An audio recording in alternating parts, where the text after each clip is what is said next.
part of the problem is when you use something, as simplistic as a two-note device, is you don't quite believe in it. You think you're supposed to do more. You're supposed to write a big heroic theme.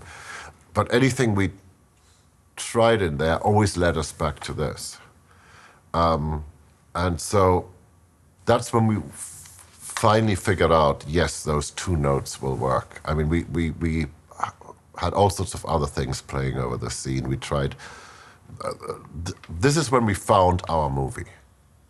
I think it very much defined not just the style of this movie, but it defined the style of how we moved forward. I mean, had it not been for this scene, that the Joker stuff would never have been done that way. It's we learned we can get away with the barest minimum of harmonic and tune. We didn't need a tune to go and play this.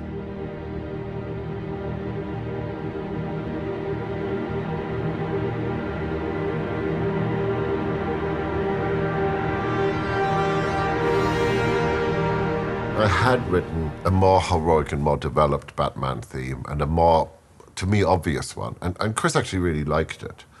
And he kept saying, can't we use that tune? Can't we put that tune in somewhere? And I kept saying to him, I don't think the character is sort of ready for that tune in a funny way. And I was hoping that maybe he'll never be ready for the obvious heroic tune. And Chris kept coming back to this, and finally I said to him, just it's just not in his eyes. And it was just that communication. I mean, figuring out how to. I had a feeling about something. My director had a feeling about something, and it wasn't that like he acquiesced. It was just, he saw what I was going for, and I just couldn't figure it out in words. But I think in the long run, it was worth both of our while that we kept coming back to that conversation. How much had the character developed and how much had he not developed?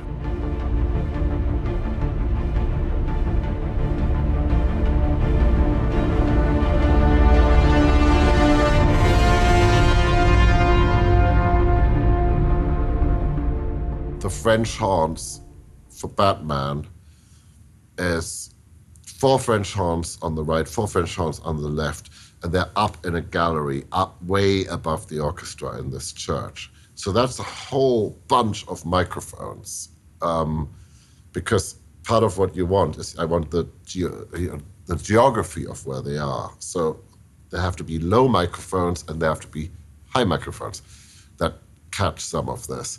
Then you have the orchestra, which is basically playing tunes, long notes, whatever they're playing, but not rhythmic parts, because the rhythmic parts I wanted to have really, really, really super precise. So all that these ostinato patterns, they were all done separately, which seemed like a really good idea at the time, and it was painful.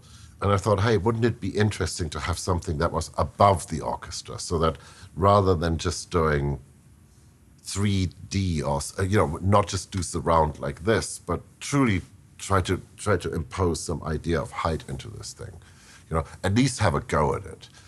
Sometimes it doesn't actually matter if the audience really hears it, but it just helps me to think through the architecture of what I'm trying to do by going, well, okay, so the Batman signal is going to be above, and the little motor is down there, and the orchestra, and the percussion is really up in your face, just to create a sort of a sonic stage, and in a fun.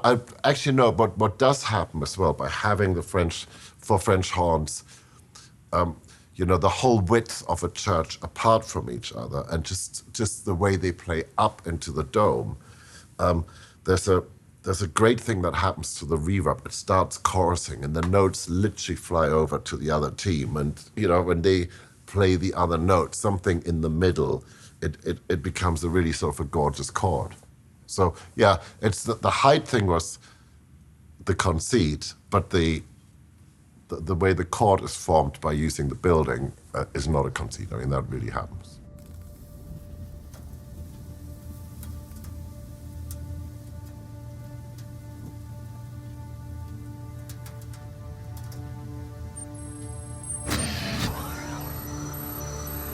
The microphones are angled down, the orchestra sitting down, the microphones are slightly above them. And you get a sense of place, you get a sense of perspective.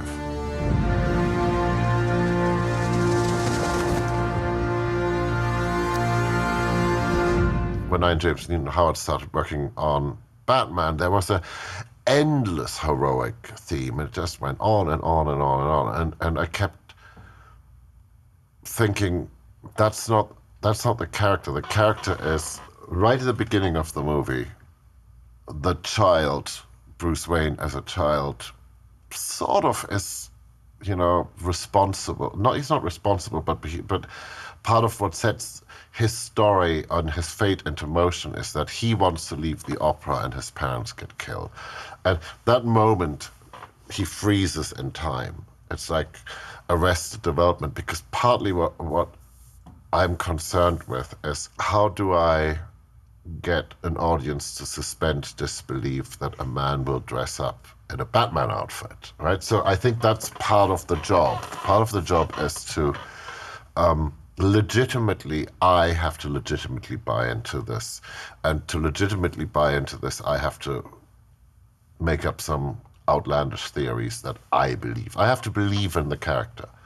And one of the things which I kept thinking is that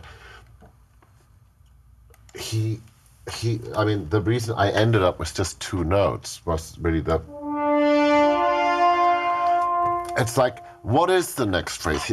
He's stuck. His life, he can never become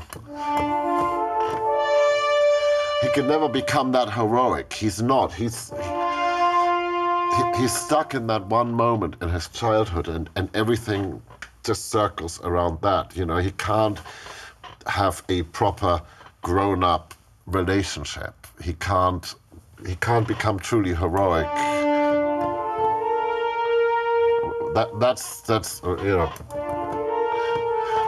Danny Elfman's Batman. Mine isn't that. Mine keeps getting stuck. And there's this little nagging motif that goes all the way through, and it's like this little clock. It's just driving him forward. It's like we Germans are good with guilt, so I don't know, So the whole, to try to contain the whole character literally within one phrase is, it's very efficient, because I can, especially if you do a movie about origin, which the Batman Begins obviously is, and you don't see the Batman character. He's not wearing the outfit until Real 4 or something like this. So to have a very efficient way of saying, oh, this is the Batman movie, this is it. So, when you hear